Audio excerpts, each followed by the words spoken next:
the pinnacle, right? Senior forward, Bryson Sharpley. Jefferson Academy. And David Senior Summers forward. from Holy Family. Now, he's a Player of the senior. Year in 3A. He's a shooting guard. Okay. We got Jeffrey Dunker This from is Brush. second team? Yeah, second team, excuse me. All right. Jeffrey Dunker I from got your Brush. back. We played them twice this year. We split with them. Okay. Luke Golter from Holy Family. Junior guard. Grant Harkness, Faith Christian, Junior center. Samuel Howard from Colorado Springs Christian. Sophomore forward. Trent Lichtenwalter.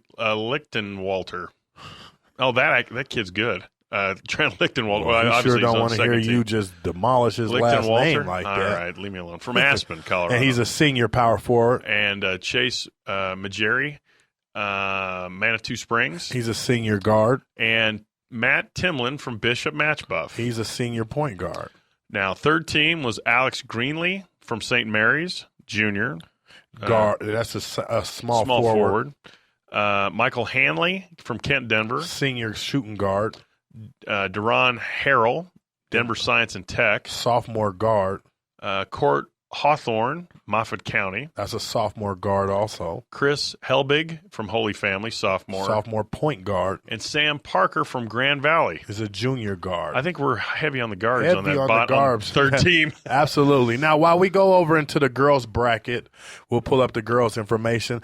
I'm going to tell you a little bit about myself with just what I was telling you, Jeff, on reffing. I mean, you brought the comment up, but I used to be hard. I used to yell at the refs, but you know what I've done this past season? I took it to myself. I said I'm not going to say nothing to the – now, I'm not going to say I don't say nothing to the ref because I am a recovering ref abuser. So as I'm a recovering ref abuser. Once a ref abuser, always a ref abuser. I took to myself to say, you know what? I know it might be a bad call. I'm coaching these young ladies that are 4th, 5th grade, 6th grade, high school, wherever it at. What can I do as a coach to better myself? And one thing that I've done is, like, I even started taking a towel some games and I'll bite on the towel to make me. But I started saying, use that same energy to coach the girls up through that moment. Because when I coach them up through that moment, it makes them better. Sure. Because when they see it's a bad call and they see my energy that reacts to it. Right. You can't do that. Everybody, look, we're all going to get dealt a bad hand from time to time. The issues are, can you effectively get your point across to a referee who's catching crap from every person in the entire arena? Absolutely. Can you get your point across in a manner that makes him aware that he may have missed a call? Now, I will tell you this, and in all honesty, coaching, the only time I was even threatened to say, I said something at the Vista Peak game because we were outmatched. They were better than us. We had the game down to 6 points with a minute and a half to go. And I am coaching my backside off, trying to encourage my kids and yell and scream and yickety yak and all that stuff. And truth be told, I got a little carried away. I almost went over the line. Did not get a technical, but the referee said he had heard enough. And I said, well, I heard you. Okay, then I'll back off. Truth be told, sometimes you just play with that line, though. Well, that's right, and that's the only time because I've walked in those shoes as a referee. You don't need somebody acting like a maniac on the sideline. You don't need to, but then you also have to get your point across. Sometimes your kids need to see that you have their back. For them. Yeah. I'm the one that can be the voice. I tell them, shut up, play basketball. Don't say nothing to the ref. That's my job. So when things are like that, I need to show them, look, I have your back. I understand that you need me to speak to the ref. Now, I learned how I need to speak to the ref, and sometimes it just doesn't work, no matter what. But in the same sense, no matter what, we're still going to I'm just going to coach. My focus is coaching these girls up, coaching my team up, regardless of what I'm doing. I mean, it's just you get sidetracked in it, and it's like, my biggest complaint that I have with the refs that when they're coaching, and one thing they're like, it's for the kids, you're doing this. And it's like, understand, but these kids are playing to win, and you're doing this and you're getting paid. Yeah, right. Well, you're the only one getting paid out here. Right. So you can't act like if you're bigger this than is this. A bigger than, don't say you're doing this for the kids and you're getting a check. No. Because you wouldn't be out here with a check. I'm out without a check. I'm here because I don't have a check because the love of it. Yeah. You're here because you're getting paid. Right, so understand. You're going to catch a little You're going to catch a little flack because guess what? We paid you. Well, ultimately, listen. Let me catch Jeff in a ref's uniform. I'm going to go back to the old me. Yeah, that'd be great. Here's why. Because you'd get teed up in about 14 hey, seconds that's all and I thrown want. out. That's all right. Yeah, well, I done been sat down. So we're going to go through out, the 5A sent girls. out the gym, Be quiet. thrown out. Yeah. Well, I'm done with that. That's why I said I got thrown out of a church softball game one now time. That's worse. No, what I did was I together, fake tagged a guy. I was playing. Now, get this. I'm playing third base as a left-handed guy. Have no business playing. I'm going to get killed. I go over there. The guy's coming around second. He's going to score easy. So I fake tagged him. He slid, and the umpire threw me out of the game for fake tagging a guy because I'm trying to keep him from scoring. Yeah, but you could do that. Not in a church league softball game. Why? I don't know. They just said you can't do that. Show the rule book. Yeah, right. What church league was that? The guy was waiting for the movie to come out. He didn't read the book. All right. All right. So let's see what we got. First Girls team, 5A. All state. Diani Akigbogun out of Regis. Out of Regis. She's a forward. Justine Hall from Regis. How did you say it? I think it's Akigabong. I don't know, but just go. Keep going. Mayanne Ham. She's a senior from guard. Pooter, senior forward. Michaela Onyenwer from Grandview. She's a freshman. Wow. Ooh, look out now. Ooh, big on Savannah that Smith, Fossil Ridge, senior guard.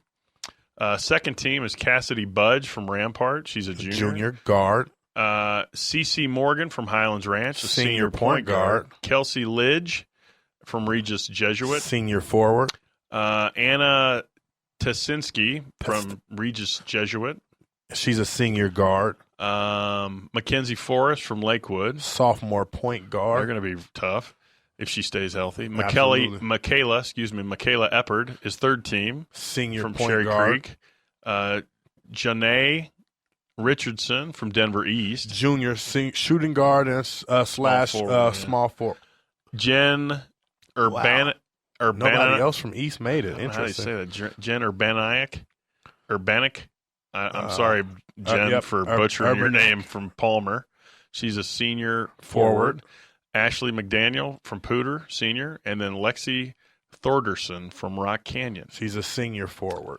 Yes, and that's 5A. Now, 4A, we got Gabby Purnell from Mesa Ridge. She was player of the year. Callie Kaiser from Broomfield was a junior forward.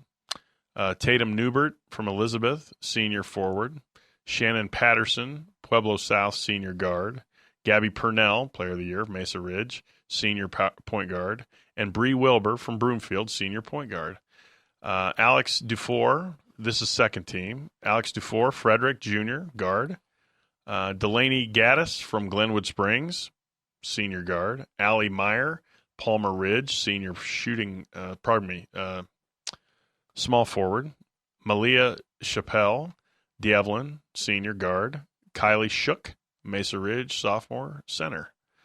Third team is Kendall Bradbury, Valor Christian, junior forward. Caroline Bryan, Valor Christian, junior, small forward. Shantae Church, rifle, senior guard, point guard. Emily Rembert, Silver Creek, who beat us badly, senior guard. And Haley Cemental, Pueblo West, junior guard. Now, 3A player of the year was Katie Chavez from Holy Family, sophomore guard. Lindsay Chavez, Lindy Chavez from Holy Family. Yeah, could be. She's senior, the older sister, yes. Lindsay. And the younger sister is Katie. Yeah, younger sister was the real deal. That's a competitive household. I bet that's right. Fighting over the last biscuit. Who gets crossed over at dinner? Bailey Cotton. And both point guards. Yeah, that's not enough basketballs in that house. Right. For them to dribble and pass. Senior forward, Taylor Strohecker from Pagosa Springs, senior center forward. Chelsea Vallejos from Lamar, senior point guard. Second team is loaded. Second team is, oh boy, I'm going to butcher. Exan Fernandez Sanchez from Strasburg, junior point guard. Catherine Kia, peak to peak, junior guard. Maya Love, Kent Denver, sophomore forward. Lauren McDonald from Salida, junior forward. Adriana Rios, Platte Valley, sophomore forward/center. Peyton Shahan, Pagosa Springs, junior forward. Taylor Wirtz, Lamar, senior guard. Now, third team is Kaylin Arnold from Strasburg. She's a sophomore center. Emily Bryant from Pagosa Springs, senior guard forward. Heidi Grandin, Bishop Matchbuff, senior shooting guard. Jenna Knudsen from Sterling, sophomore guard. Anissa Lucero, Pagosa Springs, senior guard. Shelby Majeri, boy, I hope I didn't butcher that, from Manitou Springs, freshman, point guard and guard. And Annette Warner, peak to peak, senior power forward. Okay, and just to let everybody know, these the All-State teams are provided by CHSAA. You can go on chasanow.org to view that. The 2013-2014, CHSAA began producing All-State teams for all sports to partnership with ColoradoPreps.com and Max Preps. So you may be able to get all the information on the All-State teams. They actually have the they have fall and winter up there. So check it out and see.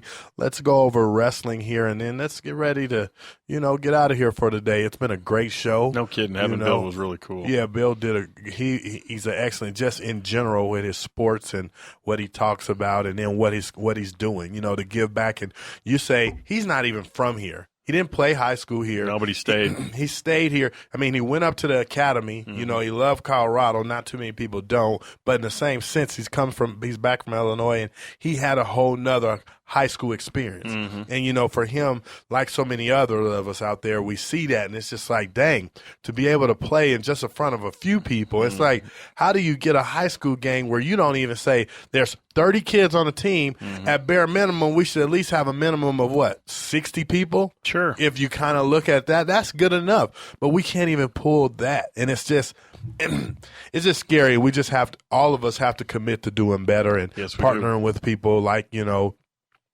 fill the stands and helping them out for their cause, their moment, their time. And City Prep Radio will do everything we possibly can to help with that. I talked with Alan Webb, who is our community relations vice president of community relationship for us, and he's truly on board with the cause of getting these kids back active, getting the community, and just when you get someone like him, once he meets Bill and we move forward, I'd love to help him out and network together. You know what I mean? That's it's just like what we do. It's just like I said, we're growing organically. It's not a big push and big move, but for everybody to see that, Best Car Buys is our sponsor, and they truly been there for us since day one, and we truly take our hats off, and they're believing in us. But they're also getting some cars sold out of this. So if you're looking to purchase a car, go on down to West Alameda. Best Car Buys, they run a great special right now where they'll match up to $500 down for you. And let's go ahead. The radio show. Yeah, an extra $200, it gives you $1,400. Yeah, let's go ahead. I think we got a call coming in. If we don't have a call, okay. I thought we had a call coming in. So here we go. Let's go ahead and let's look at the Class 5A first team All-State. In wrestling, Ryan Deacon from Legacy won the 113-pound division. Mitch Finesilver from Cherry Creek won the 126-pound subdivision. Good grief. Weight division or weight class. Subdivision. Look, we both need to get it together. I'm talking about we taking a call, and you're talking about subdivisions and living in neighborhoods. Zach Finesilver from Cherry Creek also won at 138 pounds. Dylan Gable. Finesilver, that's the Finesilvers. As opposed to the average coach. Silvers? No, their dad coaches over at George. Oh, is that right? He was the AD at George, and they're at Creek. That would make sense. That's interesting. No, but they're at Dylan. Yeah, it would they're make at Creek. It would no, but it's an interesting piece. You don't know where people live or where they want to go or whatever. But back and forth. For me, or are they related? I'm sorry if I'm at a school, my kids are going there. I just couldn't. That's so complicated, and I know how it is. Mm-hmm. I just you kind of. I try not to stay out, but you just look at that and you just. How much buying in is it? You know what I mean? You're asking the wrong guy. I live in Fort Morgan. But would you have where you work at Fort Morgan? Would you have your son going to school there too? He does. Bingo. He does. There you go. You just answered my question. Right, okay, but the issue. Hold on. No, they're separate. They're right. Separate families. No, that's not the case. What if his mother lives close to Cherry Creek and Absolutely. they don't live with his mom? But I'm just saying. He may coach at George and live over there by George. If I'm in high school and where I'm at, I will want my child there too. Sure, you participating. It's just that. Logistically, though, it may just not work. You work in that school system, so logistically, you got to go to a school daily. But that works for you, Dakari. Doesn't necessarily work for everybody. So why does it work for you? Why? Because ultimately, if I'm divorced and my wife lives down here, I'm not making my son come to school at Morgan. Not at Morgan, but he stays with you now to go to Morgan. Right. Would you let him go to Sterling? To Brush? Sure. Yeah, Brush. Absolutely. If he wouldn't. wanted, I would like, too. If he wanted to go to school there, sure. Jeff is lying. Hey, right no, now. I'm not. And here's why. Ultimately, if it encourages him to go to class and achieve, then